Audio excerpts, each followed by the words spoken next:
Rebonjour les amis.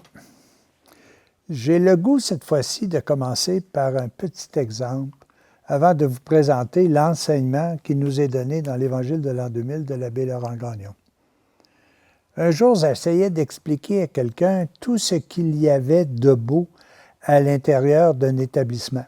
Nous étions à l'extérieur et j'essayais de lui expliquer comment tout était beau, tout était bien décoré, tout était formidable, que c'était joyeux, que c'était paisible, que l'air était parfait. J'essayais d'y expliquer ça, puis c'était difficile à transmettre. Jusqu'à temps qu'ils me disent, pourquoi qu'on n'entre pas, tout simplement? J'ai ouvert la porte et en un clin d'œil, ce que j'avais essayé de lui expliquer pendant des heures, en un clin d'œil, il avait tout compris. C'est à peu près la même chose lorsque vous commencez la lecture d'un livre. À la lecture du livre, lorsque vous ouvrez la première page, vous faites un acte de foi. Pourquoi? Parce que vous ne savez pas ce que le livre va vous présenter. On a beau vous avoir dit ça de telle façon, c'est intéressant, etc. Mais il a fallu que vous fassiez un acte de foi d'ouvrir le livre pour que lui puisse se découvrir à vous. C'est à ce moment-là que vous avez pu juger si véritablement le tout était intéressant pour vous ou pas. Alors, je vais vous lire un texte ici qui s'intitule « La foi, porte d'entrée du royaume ». La foi est la porte d'entrée du royaume des cieux. Quand un ami vient vous visiter et que votre porte est fermée à clé, que peut-il faire? S'il frappe et que vous n'ouvrez pas, il ne peut entrer en contact avec vous. Vous ne pouvez pas jouir de sa compagnie ni lui faire de confidence. Si au contraire vous ouvrez la porte, il entre avec joie, il mange avec vous et vous jouissez tous les deux de la bienfaisante compagnie d'un ami.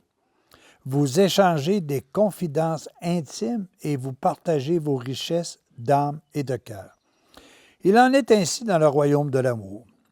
La porte d'entrée de votre âme, c'est la foi. Je me tiens à la porte et je frappe. L'amour se tient à la porte et elle frappe. Si quelqu'un m'ouvre, j'entre chez lui, je mange avec lui et je lui parle des richesses et des merveilles du royaume de l'amour. Nous causons comme des amis et je peux maintenant me manifester à lui. Si sa foi est grande et s'il a une grande confiance en moi, je peux lui révéler davantage les secrets du royaume et mon ami est dans la joie. Je ne puis jamais forcer la porte de l'âme. L'acte de foi est un acte personnel, un acte de vie, un acte libre que personne d'autre, pas même Dieu, ne peut faire pour vous. Mon Père a voulu que vous veniez à lui librement, que librement vous acceptiez sa vie, son amour et la vérité qu'il m'a chargé de vous communiquer. Celui qui croit est déjà sauvé, mais celui qui ne croit pas est déjà condamné. Celui qui ferme volontairement la porte de son âme ne pourra jamais entrer dans le royaume de l'amour. Si vous avez confiance en Dieu, si vous lui ouvrez la porte de votre âme, il pourra lui aussi avoir confiance en vous. Il pourra se révéler progressivement à vous, car c'est la volonté de mon Père que vous arriviez tous à la connaissance de la vérité et que vous partagiez sa vie en plénitude. Alors vous comprendrez profondément la parole dite sur le mont Tabor au jour de la transfiguration. Celui-ci est mon Fils bien-aimé, écoutez-le. Seule votre volonté libre peut faire obstacle au plan divin. Dieu n'a pas eu besoin de vous pour vous créer, mais il a voulu avoir besoin de vous pour vous sauver.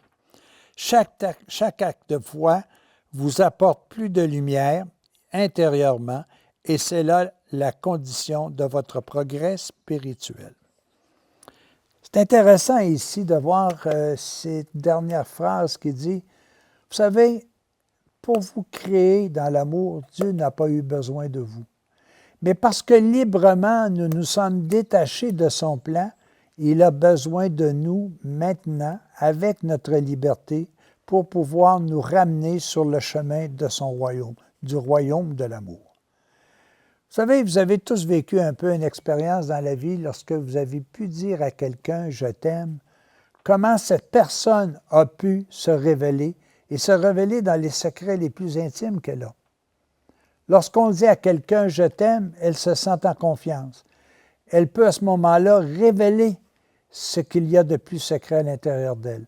Alors imaginez-vous que si moi je dis à ce livre « je t'aime », je vais t'ouvrir pour que tu puisses révéler tous les secrets, combien de secrets il va me donner et combien ces secrets vont m'être utiles à comprendre le chemin que j'ai à faire ici sur Terre.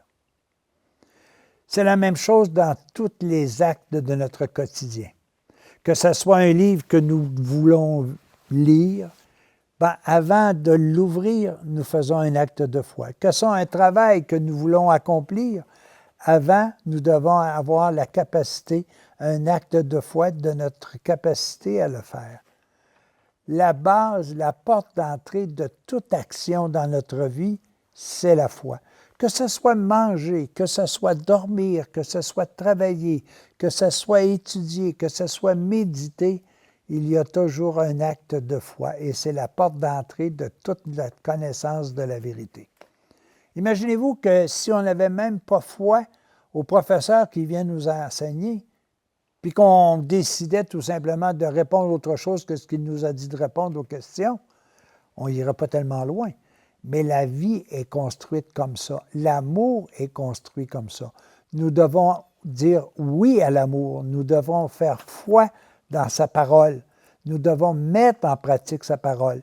Et si une phrase aussi simple que « ce que l'on sème, on le récolte », que nous avons foi en cette phrase-là, soyez assurés que nous allons apprendre énormément de choses. Comment il est facile de semer une carotte pour récolter une carotte. Quand nous semons une carotte, une graine de carotte, on ne s'attend pas à avoir des concombres, on s'attend à avoir des carottes. Alors la foi est la même chose dans chacune de ces paroles.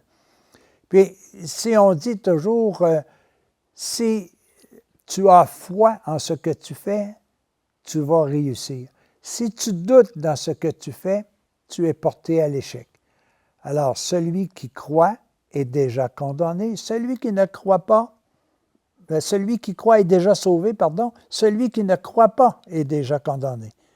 Alors, prenons cette phrase-là et essayons de placer face à chacun des événements de la vie que notre foi nous permet de les accueillir parce qu'il est nécessaire pour nous de comprendre chacun de ces événements qui, de toute façon, vont nous mener vers notre Créateur. Merci, bonne journée, ayez foi.